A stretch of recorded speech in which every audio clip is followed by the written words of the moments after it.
आप लोग सब अपने एग्ज़ाम की तैयारी में व्यस्त और मस्त होंगे।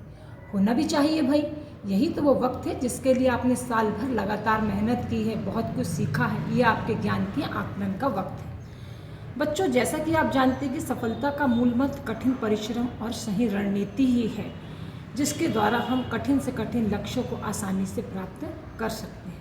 चूँकि अब आपकी परीक्षा आ ही गई है, तो परीक्षा में आपके साल भर की मेहनत के श्रेष्ठ प्रदर्शन के लिए आपको अनेक अनेक शुभकामनाएं। विद्यार्थियों, निरंतर अभ्यास, आत्मविश्वास और सकारात्मक सोच से हम बहुत सारे लक्ष्यों को आसानी से प्राप्त कर सकते हैं। सकारात्मक सोच कठिन परिस्थितियों में भी आपको लड़ने की शक्ति देती है।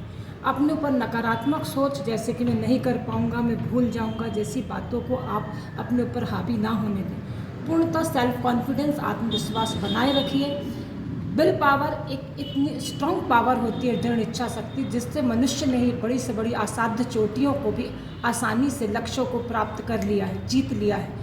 तब आपकी दृढ़ इच्छा शक्ति, आत्मविश्वास और निरंतर अभ्यास आपको निश्चित ही अच्छी सफलता दिलाएंगे। चूँकि बच्चों, अब मैं बायोलॉजी के टीचर हूँ, तो मैं आपसे कुछ बायोलॉजी के टिप्स पर बात करना चाहूँगी कि बायोलॉजी के पेपर को हम कैसे आसानी से करें, जिससे कि हम अच्छे से अच्छे मार्क्स प्राप्त कर सकें। रिवीजन, इसलिए मैं आपको रिवीजन से संबंधित टिप्स ही दूँगी। बच्चों, पहली बात, आप एक काम कीजिए। सबसे पहले स्टेप फर्स्ट में आप एनके की किताबों में जो लाइनें आपने लाइन अप किया हुआ था, अंडरलाइन किया हुआ था, उनको तेज़ी से एक बार पढ़ लीजिए। दूसरी स्टेप में आपको करना ये है कि एनसीईआरटी की किताब में जितने भी चित्र दिए हुए हैं, उनके लेबल डायग्राम की अच्छे से प्रैक्टिस कर लीजिए। इनमें से एक आना ही है। इसके साथ ही बच्चों, इन डायग्राम से रिलेटेड जितनी भी जानकारी या थ्योरी दी हुई है, उसको ज़रूर पढ़ लीजिए, क्योंकि आजकल केस बेस्ड क्वेश्चन आ रहे हैं, जिसमें डायग्राम को देखकर उसके अंदर से कुछ क्वेश्चन पूछे जाते हैं। यदि आपने ध्यान से, मन से पढ़ा, भले ही याद ना किया हो, तब भी आप उन प्रश्नों के उत्तर आसानी से दे पाएंगे। इसके साथ ही 1 और 2 नंबर वाले प्रश्न भी आप आसानी से कर पाते हैं। अगले स्टेप में बेटा मैं कहूँगी कि जितने भी किताब में अंतर हैं, जैसे स्वपरागन, परपरागन, स्पर्मेटोजेनेसिस, oogenesis या इम्यूनिटी वाले चैप्टर में, इन सभी अंतर को आप अच्छे से अगले स्टेप में तैयार कर लीजिए। इससे आप अन्य प्रश्नों के उत्तर भी आसानी से दे पाएंगे। बच्चों, बायोलॉजी के उत्तर को लिखते वक्त आपको ध्यान ये रखना है कि कोशिश कीजिए कि आपके उत्तर हेडलाइंस, सब हेडलाइंस और पॉइंट्स के रूप में हो, ना कि कहानी के रूप में। इसके साथ ही जैव तकनीक शब्दावली का ही प्रयोग कीजिए। जेनेटिक्स और बायोटेक्नोलॉजी जैसे टॉपिक्स में आपको जैव तकनीकी शब्दों के साथ साथ कोशिश करने कि अपने उत्तरों को ज़्यादातर आप रेखा चित्रों के द्वारा ही प्रदर्शित करें और उचित उदाहरणों का प्रयोग करें।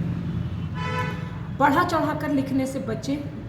आजकल प्रश्नोत्तर के आइडियल आंसर होते हैं, जो कि पॉइंट टू पॉइंट ही दिए जाते हैं। इस तरह कुछ जटिल चीज़ों को सरल बनाया जा सकता है। इसके साथ ही एक और महत्वपूर्ण बात है कि पिछले वर्षों का प्रश्न पत्र जो है, 2025 का प्रश्न पत्र और री एग्ज़ाम के प्रश्न पत्र, इसको आप छोड़ दीजिए पूरी तरह। इसके पहले के जितने भी प्रश्न पत्र हैं पिछले 3-4 सालों के, उनको आप अच्छे से हल कर लीजिए। 70% कोर्स उसमें से ही आता है, ऐसा देखा गया है।